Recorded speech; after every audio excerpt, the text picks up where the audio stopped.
এক মাসে আসলে বাংলাদেশ কতটুকু পরিবর্তন হয়েছে তার অন্যতম কারণ হচ্ছে আমি নিজে। এই যে আমি বুক ফুলিয়ে কথা বলতে পারছি, বিগত আমার 25-26 বয়স যে হয়েছে আমি কথা বলতে পারিনি। এখনকার ছাত্র সমাজ, এখনকার জনতা যেভাবে ফেসবুকে কিংবা সোশ্যাল মিডিয়ায় বা নিজেদের মত প্রকাশ করতে পারছে, আগে আমরা একটা লাইন পোস্ট করতে গেলে 10 বার ব্যাক স্পেস চাপ দিতে হতো। তার মানে বোঝা যাচ্ছে আমরা কতটা স্বাধীন। আগে হচ্ছে এক জায়গায় আন্দোলন কিংবা মত প্রকাশের জন্য 10 জায়গায় হচ্ছে অনুমতি চাইতে হইতো, সেখানে অনুমতি মিলতো না। পুলিশের মাধ্যমে সরকার এখানে নির্যাতন চালাইতো। আমরা এখন বুঝতে পারছি যে শত শত ছাত্র জনতা রাস্তায় আছে, আমরা বুঝতে পারছি কি ধরনের পরিবর্তন আসছে। আচ্ছা, আজকে যে শহীদ লং মার্চ হচ্ছে, এটা মূলত আসলে গত মাসের 5ই আগস্ট যে বিজয়টা হয়েছে, যে 17 বছরের স্বৈরাচার শাসনের অবসান ঘটেছে, সেই শহীদদের যে 5ই আগস্টে যে শহীদদের আত্মত্যাগের বিনিময়ে আমরা আসলে এই স্বৈরাচার মুক্ত বাংলাদেশ পেয়েছি, তাদেরকে স্মরণ করার জন্যই মূলত আসলে আজকের এই লং মার্চ। এবং আমরা জানি যে আসলে স্বৈরাচাররা বাংলাদেশ ছাড়লেও তাদের দোসররা বাংলাদেশে রয়ে গিয়েছে, এবং স্বৈরাচারের অন্যতম সহযোগী যারা ছিল তারা অনেকেই দেশে এবং বিদেশে থেকে এখনও পর্যন্ত বিভিন্নভাবে বিভিন্ন গোষ্ঠীকে উস্কানির মাধ্যমে বাংলাদেশকে অস্থিতিশীল করার চেষ্টা করছে। আমরা ইতিমধ্যেই জানি যে আমাদের যেই সকল শহীদরা মারা গিয়েছে, এখনও পর্যন্ত অনেকের লাশ কেউ খুঁজে পাচ্ছে না। অনেক বাবা মা এখনও পর্যন্ত মেডিকেলের মর্গে, মেডিকেলের ইমার্জেন্সিতে ঘুরে বেড়াচ্ছে তাদের সন্তানের ছবি নিয়ে, যে আমার সন্তানের লাশটুকু অন্তত দেখতে চাই। আমরা এখনও পর্যন্ত রাষ্ট্রীয়ভাবে তেমন সত্যি এক্সাক্ট কোনো তালিকা পাইনি যে আসলে কতজন মারা গিয়েছে। আমরা চাই যে দ্রুততম সময়ের মধ্যে এই সরকারের হস্তক্ষেপে একটা সুন্দর তালিকা হোক।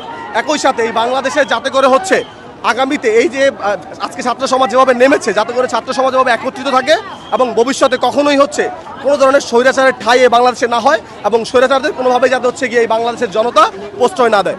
আমরা জানি যে স্বৈরাচারের যে অন্যতম দোসর স্বৈরশাসক শেখ হাসিনা, উনি আসলে 5ই আগস্ট দেশ ছেড়ে পালিয়েছে এবং দেশের বাইরে ভারতে থেকে এখনও পর্যন্ত হচ্ছে গিয়ে বাংলাদেশের বিরুদ্ধে বিভিন্ন ষড়যন্ত্র করছে। আমরা চাই যে যদি উনি সত্যিকারের অর্থে মানুষ হয়ে থাকেন, যদি উনার ভিতরে মানবতা থাকে, উনি যেভাবে বলতো যে মানবতার জননী বলতো, যদি এতটুকু হয়ে থাকে, উনি এই সকল হত্যার দায় স্বীকার করবেন এবং বাংলাদেশে এসে উনি হচ্ছে বিচারের মুখোমুখি হবেন। তবেই হচ্ছে গিয়ে আমরা বুঝবো যে হচ্ছে গিয়ে উনি আসলেই মানুষ। তার আগ পর্যন্ত আমরা ওনাকে প্রেতাত্মা, শয়তানের প্রেতাত্মা বলতেও আসলে আমাদের মুখে বাধে, কারণ আমরা আসলে উনাকে কোন ভাষায় দ্বিধান্বিত করবো আমরা আসলে বুঝতে পারছি না। তবে আমরা চাই ওনার সহযোগী যারা আছেন তারা যাতে প্রত্যেকেই হচ্ছে সাবধান হয়ে যান।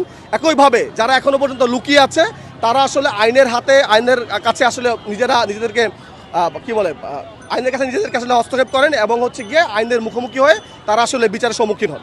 এক মাসে আসলে বাংলাদেশ কতটুকু পরিবর্তন হয়েছে তার অন্যতম কারণ হচ্ছে আমি নিজে।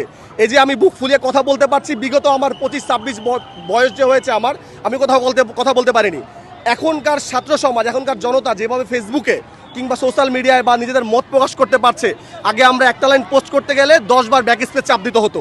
তার মানে বোঝা যাচ্ছে আমরা কতটা স্বাধীন। আগে হচ্ছে এক জায়গায় আন্দোলন কিংবা মত প্রকাশের জন্য 10 জায়গায় হচ্ছে অনুমতি চাইতে হইতো, সেখানে অনুমতি মিলতো না। পুলিশের মাধ্যমে সরকার এখানে নির্যাতন চালাইতো। আমরা এখন বুঝতে পারছি যে শত শত ছাত্র জনতা রাস্তায় আছে, আমরা বুঝতে পারছি কি ধরনের পরিবর্তন আসছে। ইতিমধ্যে আমরা জানতে পারছি থানায় গেলে সেবা পাওয়া যাচ্ছে, এবং আমরা সোশ্যাল মিডিয়ায় দেখতে পাচ্ছি যে এয়ারপোর্টে, যে এটা নিয়ে আমাদের অনেক বেশি ক্ষোভ ছিল, এয়ারপোর্টে কিন্তু সেবার মানে অনেক বেশি পরিবর্তন হয়েছে। এবং এখনও পর্যন্ত যদি কোথাও ঘুষ বা দুর্নীতির খবর আমরা শুনতে পাচ্ছি, সেখানে এই প্রতিরোধের একটা ঘটনা অলমোস্ট শুরু হয়ে গিয়েছে। তো আমরা বিশ্বাস করি যে এই পরিবর্তনটা শুরু হচ্ছে, এই যে 17 বছর এই পরিবর্তনটা হয়নি, এবং এই পরিবর্তনের ধারাবাহিকতা অব্যাহত থাকবে।